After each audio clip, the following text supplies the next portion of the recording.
На господин Петко Ангелов.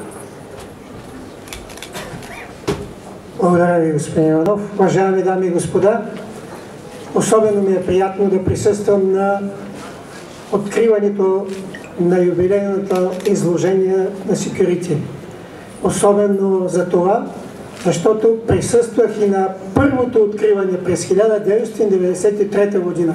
Тогава в качеството на секретар на Министерството на вътрешните работи, а сега като председател на Националната асоциация на фирмите за търговска сигурност и охрана. Аз искам от името на всички наши членове и на управителния съвет да пожелая успех на изложението, особено в неговата юбилейна годишнина.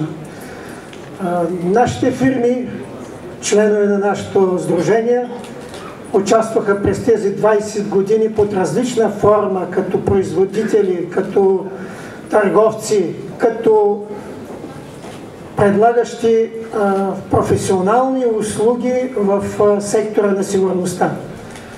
Но трябва да отбележим особената заслуга на организаторите на това изложение, защото в лицето на Българска търговско-промишлена палата, в лицето на господин Симеонов и на България реклама в лицето на господин Иванов, защото благодарение на техните усилия днес ние можем да кажем, че имаме едно изложение с изключително активно международно участие и с един особен интерес от страна на много наши фирми. Искам да кажа, че сигурността е един много съществен елемент от развитието на съвременното общество въобще.